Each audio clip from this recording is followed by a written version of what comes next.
É isso aí, ó. Hoje estamos aqui em mais um podcast, agora com o grandiosíssimo, magnânimo, especialista, professor Alexandre Hermine. Obrigado, Paulo. Grande personalidade da engenharia clínica do Brasil, quiçá do mundo. Então, eu queria, por favor, que você se apresentasse brevemente para quem não te conhece. Legal, pessoal. E brigadão, Paulo. Prazerzão estarmos juntos aqui, sabe? Na verdade, assim, eu sou uma pessoa que está começando a aprender agora. São 43 anos de experiência, tá certo? Na área, mais um aí de experiência, certo? De estágio, né? Sou técnica eletrônica. E aí eu fui avançando, graduei na mecânica, depois eu fiz meu mestrado na parte de ultrassonografia vascular com o professor Calil, olha que idade, certo? Fui colocado na área como auxiliar técnico para ajudar o professor Wang Binsen, que ninguém vai saber mais porque está muito tempo fora, mas foi a pessoa que idealizou o que seria a nossa engenharia clínica. Caramba! Foi ele foi antecessor ao Calil, ele passou o bastão para o Calil e o Calil fez o trabalho que fez. E o Calil foi um grande amigo, quer dizer, graças a Deus, um grande amigo, acabei de estar com ele, certo? Uma pessoa fantástica que deu essa revolução para a engenharia clínica brasileira e agora, mundialmente falando, né, com o GCE, né? Certo? Que é a Global Clinical Engineer Alliance, que é um grande grupo internacional aí que está movimentando. Nessa jornada, especificamente dentro da engenharia biomédica, depois de engenharia clínica, foram 42 anos na Unicamp, do qual me aposentei em dezembro de 24, certo? Porque eu tocava o chão de fábrica, né? Eu estava na trincheira mesmo. Então isso foi fantástico aprender, certo? Mas agora, aos seus 61 anos e quase 2, eu tenho que saber que é a hora de você dar uma parada e pegar um pouco mais leve, mas eu ainda espero poder contribuir. E agora estou trabalhando no Einstein, né? Estou há 20 anos não trabalhando, estou, na verdade, como professor, né, da engenharia biomédica, da graduação e também da pós-graduação em engenharia clínica. Nós estamos há 20 anos juntos, tá certo? Então, que acontece? Nesse movimento todo aí, e também fazendo alguns trabalhos junto à Escola Politécnica da USP, acho que a gente está tentando fazer algumas inovações interessantes, sabe, Paulo? Então essa brincadeira agora, para tentar contribuir ainda, mas um pouco mais tranquilo. Já até acabou. Acabou? Já? Não, acabou porque ele falou tanta experiência que ele tem que, nossa senhora, esse cara aqui é... Não, tá. É importante a gente... Não, eu vou falando aqui bem pertinho, mas é importante, bem descontraído, mas é importante a gente contextuar quem é o professor Dr. Alexandre Hermine, né? Porque assim, a gente vê algumas pessoas que fazem a história da saúde desse país. É verdade, né, Hermine? Então assim, a parte de engenharia clínica, você estava lá na abertura da Beclin, na inauguração da Beclin. Eu sou sócio 001. Então estamos falando do sócio 001 da Associação Brasileira de Engenheiros Clínicos. Antes, o engenheiro clínico era o chefe da manutenção. Não existe mais isso, pessoal. Vocês que são da área, vocês sabem muito bem disso, né? Até hoje ainda acontece. Infelizmente, viu, Paulão? Cada vez menos, né? Sim, infelizmente. E precisamos acabar com isso, hein? Eu tô na área já há quase 20 anos e, assim, eu fui começar a ouvir de engenharia clínica de 10 para cá. Vamos dizer assim, há 10 anos atrás, ainda não era uma coisa tão abrangente, eram os grandes grupos. Então você tinha, né, os grandes grupos hospitalares, grupos clínicos, que aí tinham o setor, mas você andava 50 quilômetros para dentro ali de São Paulo, você já ia no hospital e não tinha ninguém. Aqui quem não sabe? É o cara da manutenção.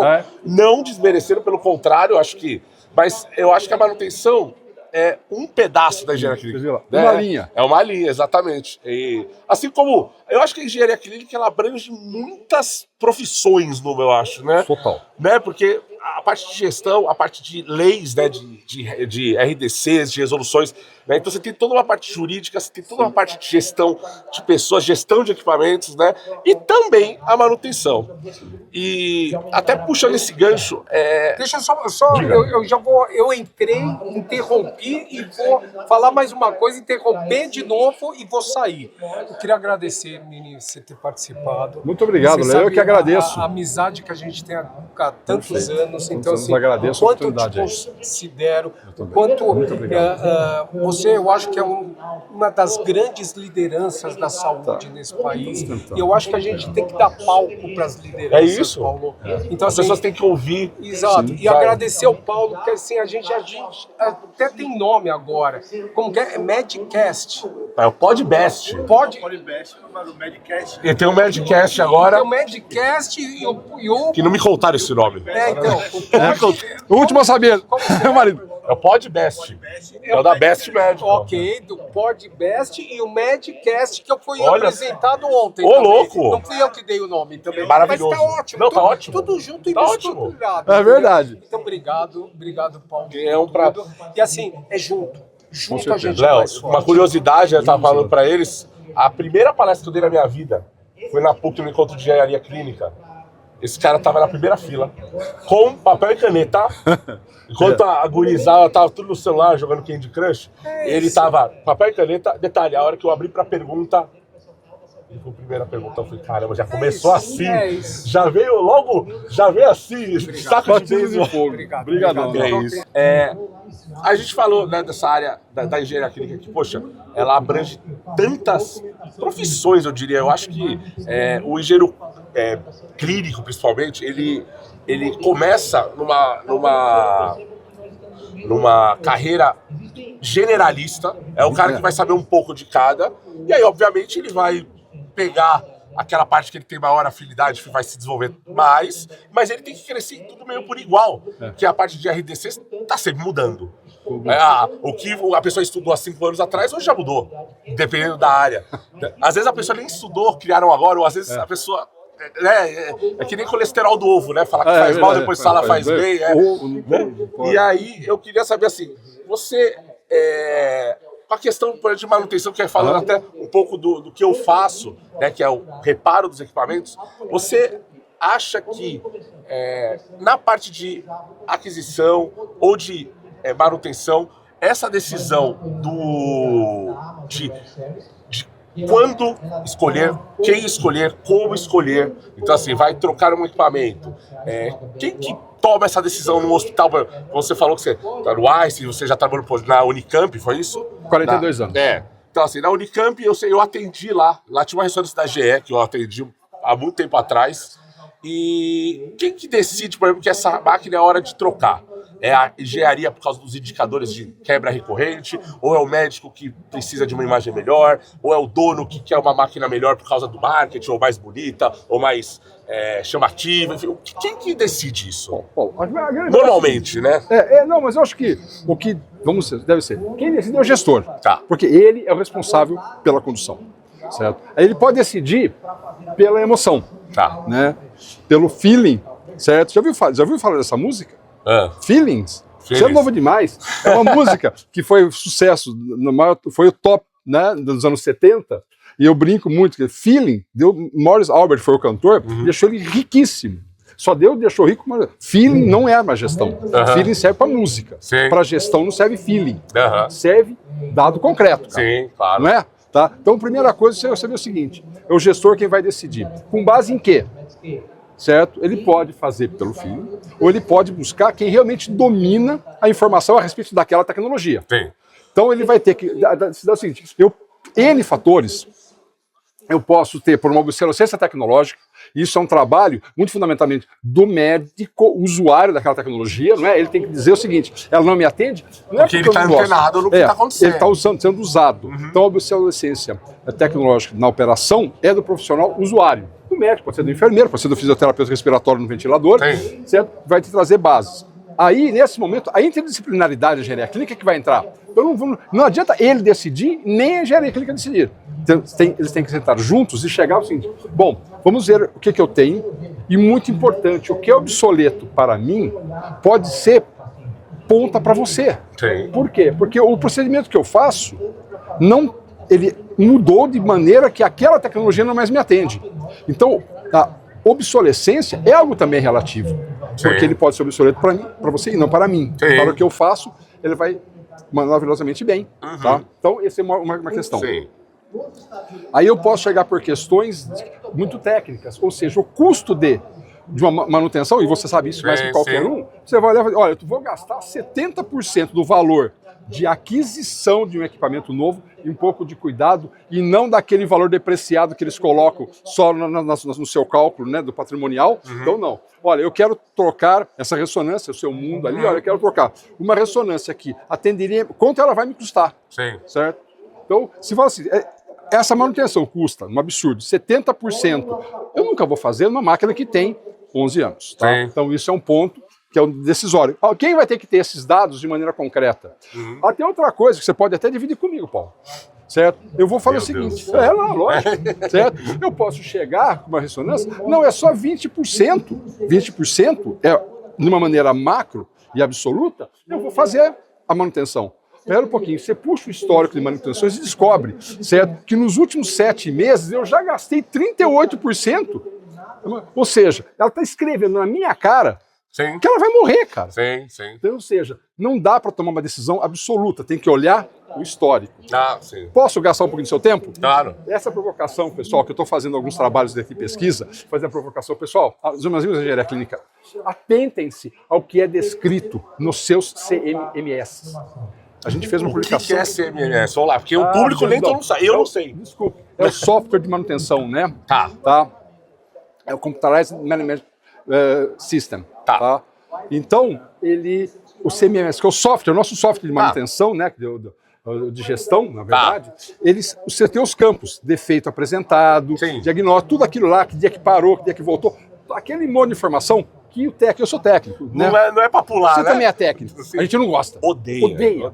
Olha que serviço. Nossa, fala, você me mostrar um dia, cara, o que eu gosto é acabar o meu trabalho e sentar e preencher minha ordem de serviço. Interno, deve ser louco, né? Porque eu não conheço. Eu tenho até uma experiência disso. Quando eu trabalhei na engenharia clínica do Fleury, isso há muitos anos atrás, eu tinha uma performance muito boa, sempre fui um cara bom na massa, gostava. E aí, chegava no final do mês, tinha reunião com toda a equipe, e eles apresentavam os indicadores da equipe. E eu tava em último sempre. Tava na ordem de serviço que eu fiz, sei lá, 30. Mas eu falei, gente, eu acho que fiz umas 300. Aí o meu gestor na época, que é uma pessoa assim que eu admiro muito, né, que é o Leandro, que ele era do HCO, enfim, é um cara excepcional, ele falou assim, Paulo, se você não contar pra gente o que você fez, a gente não tem como adivinhar. Então, assim, você quer parar de tomar bronca? Porque eu tomava cada hora uma bronca. Cara, preenche. No mês seguinte, eu tinha 500. Vou lá. Acendi a luz da sala, hora de serviço. Tudo. Não é porque, vou mostrar o que eu faço. E é sempre isso. Eu acho que a gente tem que ser sempre meio provocado, vai caindo, né? Aí faz, agora eu vou fazer, agora eu vou provar que eu faço. E aí volta a fazer, né?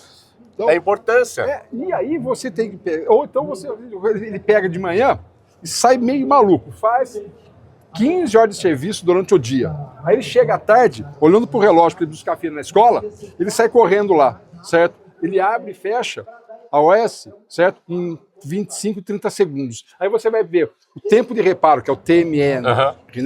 MTTR. O MTTR é o Mean Time, né? E o Time to Repair, que é o tempo para fazer aquela. Isso. Aí você olha, eu fiz uma pesquisa num banco de dados, que é esse trabalho que eu publiquei, para mostrar o seguinte, uma infinidade de ordens de serviço, que inclusive foram objeto de serviços externos, eram executados entre 40 segundos e 1 minuto e meio. Eu quero saber como é. Eu sou uma besta. Mas não dá para ligar o computador. Você não liga o computador. Mas o sistema abriu e fechou. Se abriu e fechou, ele marcou que ele fechou. Que é o dado indelével da história. Claro. Certo? E aí é que é o problema, pessoal. Aí eu vou falar o seguinte. Quanto tempo essa máquina ficou parada? Nossa, ficou parado 8 minutos e meio. É lógico. E por que o setor lá tá brigando comigo que ficou sem faturar, né? Aí você vai... Agora, você tem coragem de chegar pro cara? Isso é mentira, olha que eu consertei em 45 segundos. Você tem coragem de brigar? Entra numa reunião e bota na cara do nego lá. Eu fiz em 45 segundos. Ninguém fez em 45 segundos. É lógico. Tá certo? Então, eu sei. E aqui tem que falar a verdade. Duas coisas que você fez até provocação. Preencher o S, ler norma, resolução e portaria. Se tem alguma coisa chata, não me mostraram ainda.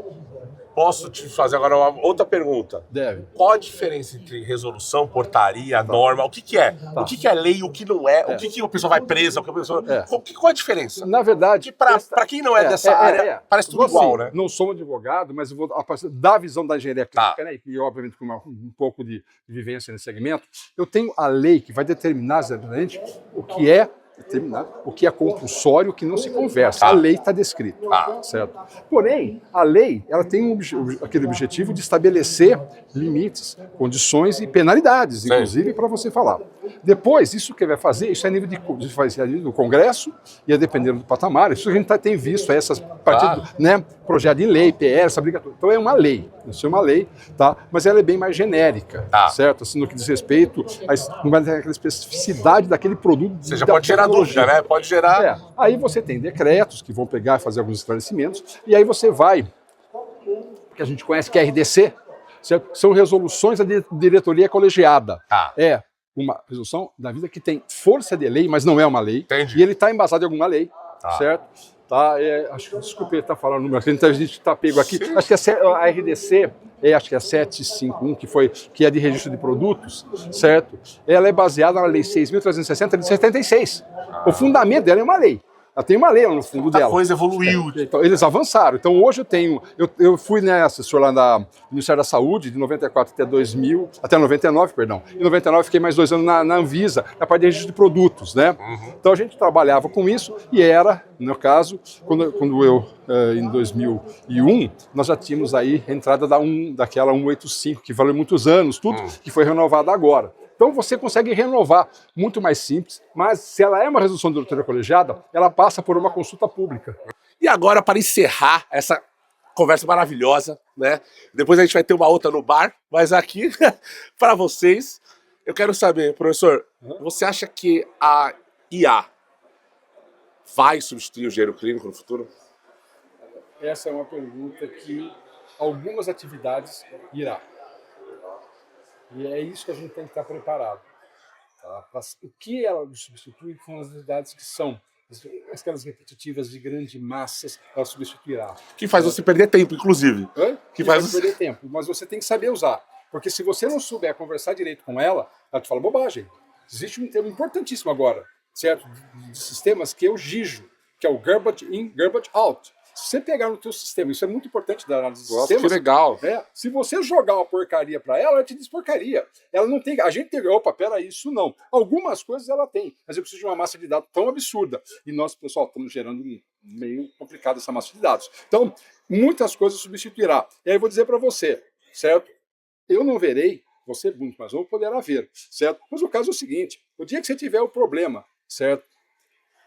No código red da tua ressonância, eu não estou vendo nenhuma possibilidade de ir lá e substituí-lo, tá certo? Como é que vai fazer, abaixa a campa, entra isso, ou seja, todo esse protocolo, ela vai poder, inclusive, te ajudar violentamente a estabelecer esse protocolo de uma maneira melhor. Sinto muito do que você faz hoje, mas ela não vai fazer para você, tá? Então, eu acho que atividades, e a gente tem que aproveitar, já que ela vai ter uma grande influência gigantesca, porque estão investindo bilhões e bilhões de dólares no mundo em cima de IA. Certo? E ninguém gasta isso para guardar na gaveta. Certo? Terá que dar retorno, terá que ter uso. Então, nós precisamos saber o que ela nos dá, certo? Aproveitar, tirar o máximo dela, sem perder visão crítica, porque nem tudo que fala é absoluta verdade também, tá certo? Os melhores vão ter 95% de acerto, certo? Os 5 de erro você pode pagar caro pelos 5 de erro, tá certo? Então, isso é muito importante. Substituirá, sim, em muitas atividades. Certo? E nosso critério agora, nossa função, é começar a pensar no que, já que ela vai substituir, e é inexorável essa substituição, deixa para ela fazer. Sim. Só que essa eu faço. Tá? E usá-la como ferramenta de apoio. E aí, para dizer o seguinte, quem é o camelo e quem é o beduíno. Certo? Se você não mandar, o camelo vai entrar na tenda e você vai dançar. Certo? Então ela vai entrar e vai te tirar. Você tem que deixar claro. Tá? Então, é o cachorro que abana o rabo. Deixa claro o que é IA e o que é engenharia clínica. Eu acho que também tem uma questão nossa, não só de campo, mas acho que, que é justamente o que você falou, que trabalha com dados, trabalha com mas eu acho que existe um fator feeling, mas não para gerar relatório, né, nada, mas acho que o fator humano, o fator de você chegar num setor, você chegar e você perceber no ar aquele negócio, aquela situação que você é capaz de resolver, a IA não. Você não é capaz... Isso. Não, então, desculpa, então foi muito bom você colocou, posso ter me feito mal entender. Quando eu digo para você que não dá certo filho, na decisão... Claro, não, é isso, exato, óbvio. A sua decisão não pode ser tomada em cima de feeling. Mas, certo, olha, eu vou fazer agora. Como agir, como se portar, porque outros serão seres humanos também. Sim, então, claro. Se você entrar numa sala somente de robôs humanoides, aí você vai ter uma ação. Se você entrar numa sala com 20 pessoas, desculpa, aí não tem. Uma vez eu fui fazer um curso na Turquia e eu falei com uma engenheira clínica aqui em São Paulo, que é a Paula Machado, sabe a Paulinha que é da Tec Saúde? Sim. Que era da Tec Saúde, enfim. Ela falou assim que estava com problema no hospital, mostrou uns artefatos. A fabricante lá falou que era bobina. Eram 2 bobinas. Uhum. Meu, é muito estranho. É muito difícil 2 bobinas darem o mesmo problema ao mesmo tempo. Né, não é impossível, mas é improvável. Aí eu fui lá, em cortesia, para ajudar, para dar esse help. Uhum.